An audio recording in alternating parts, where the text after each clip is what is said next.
dari saudaraku Mas Lutfi Setiawan ya.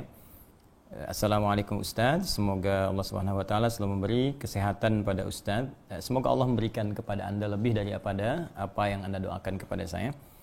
Saya mau nanya bagaimana pendapat Ustaz tentang manuskrip Sana'ah yang katanya Quran tertua yang pernah ditemukan, dan katanya lagi isinya ada yang beda dengan Quran sekarang.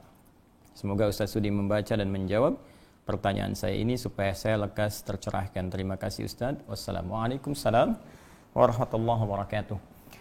Persoalan terkait dengan Mushaf Sana'ah ini sudah lama tersebar, sudah viral, banyak diskusi dan bahkan telah muncul kebenaran dan juga pandangan-pandangan dari para ulama. Ya, ini terjadi pada tahun 1972. Jadi kisahnya begini, ada pemugaran atau renovasi Masjid Agung di Sana'ah. Sana'ah itu di Yaman ya. Nah, pada saat itu para pekerja yang tengah merenovasi itu menemukan lembaran-lembaran di atap, ya lembaran-lembaran manuskrip, sekitar kurang lebih ada yang mencatat 4.000 lembar ya. Begitu kemudian dibuka, dilihat, ternyata diduga itu adalah Al-Quran ya, yang dituliskan dalam bentuk mushaf ya, dengan kualitas kertas ya. Ya, kalau kita katakan kertas itu yang cukup lama, diduga manuskrip. Ya, maka dari itu kemudian Qadhi pada waktu itu bernama Syekh Ismail Al-Aqwa. Syekh Ismail Al-Aqwa mencoba menghubungi pihak-pihak ahli ya tentang manuskrip untuk bisa meneliti manuskrip yang dimaksudkan atau temuan yang dimaksudkan.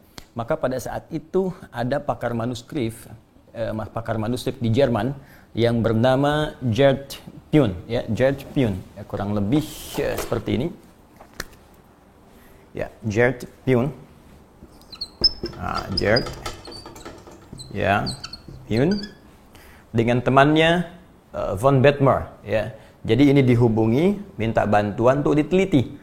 Ya, karena pada saat itu di Yaman hanya ditemukan, tapi pakar manuskripnya untuk meneliti berapa lama usianya, apa kualitas kertas yang dituliskan pada saat itu, apakah kertas ataukah dari serat-serat pohon misalnya, atau dari bahan yang lainnya.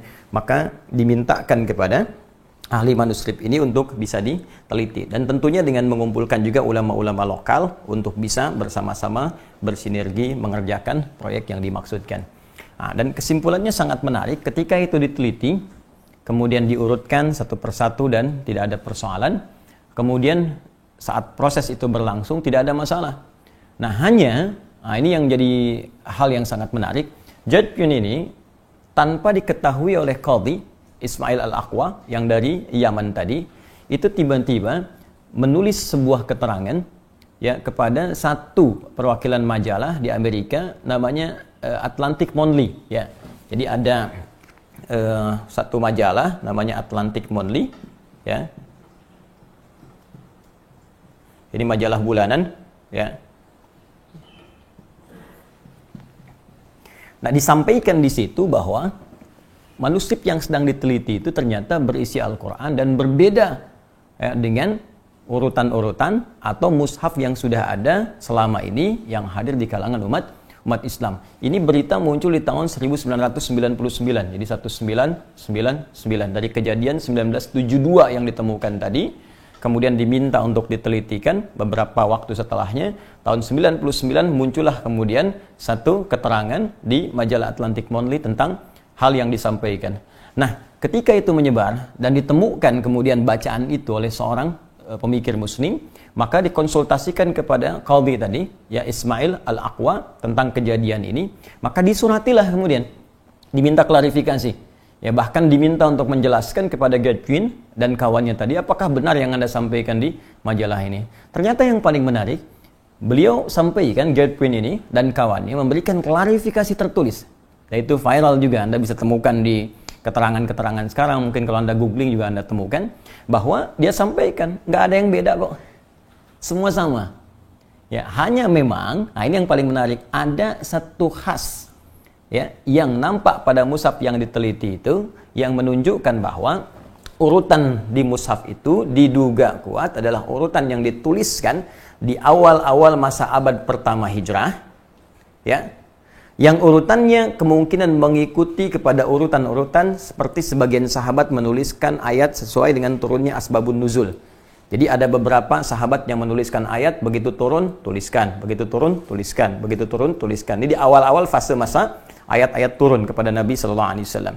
Sehingga ketika semua dikumpulkan, urutannya tidak seperti yang kita temukan sekarang, dari Al-Fatihah sampai dengan An-Nas. Ya, surah nomor 1 sampai surah ke-114. Ini memang biasa saja karena di fase-fase awal Islam, ayat-ayat turun, sahabat mengumpulkan. Ya, Nabi meminta kemudian kepada beberapa kalangan sahabat tertentu untuk menuliskan, ada yang di pelepah-pelepah kurma, ya, ada yang kemudian di tulang-tulang kering dan sebagainya dikumpulkan. Sampai setelah semuanya selesai, tuntas 30 juz, maka Allah memberi petunjuk lewat malaikat Jibril untuk mengurutkan surah Al-Quran ini dari Al-Fatihah sampai dengan An-Nas. Itu yang kita kenal dengan mushaf sekarang.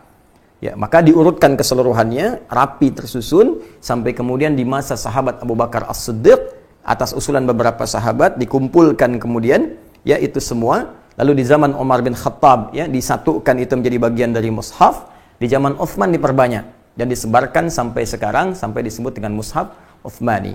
Jadi kalau nanti ada ditemukan misalnya seperti kasus seperti ini, ada mushaf kok dari surah Asy-Syu'ara surah ke-26 langsung lompat ke surah 37. Nah, itu bukan urutan yang sekarang kita temukan lantas disebut beda, tidak. Karena semua Qur'annya sama, dari Al-Fatihah sampai An-Nas semuanya sama. Hanya boleh jadi yang ini diduga lembaran-lembaran yang dulu belum sempat kemudian dimusnahkan, ya, setelah munculnya pengurutan ini dari surah pertama sampai surah ke-114. Jadi ini mushafnya mushaf asli, sama persis dengan yang sekarang, hanya diduga ini adalah salah satu di antara mushaf yang ditemukan terurut dengan mushaf asbabun nuzul. Jadi begitu turun, tuliskan, begitu turun, tuliskan, begitu turun, tuliskan. Dan ini tidak ada masalah di sini.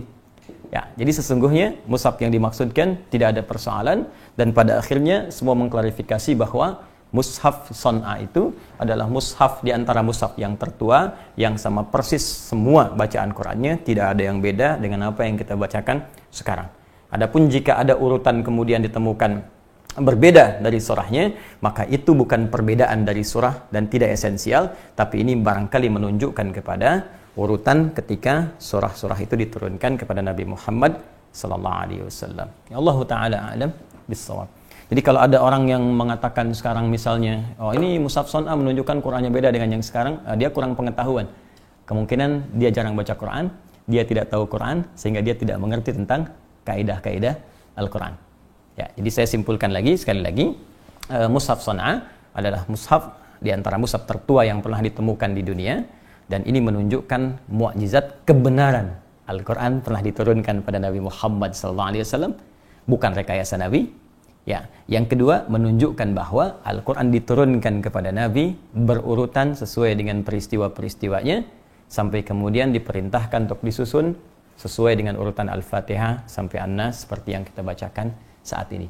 Justru dengan ditemukannya mushaf ini menunjukkan otentisitas Al-Quran yang tidak ada perubahan sampai saat ini. Demikian cara memahaminya. Wallahu ta'ala a'lam bissawab.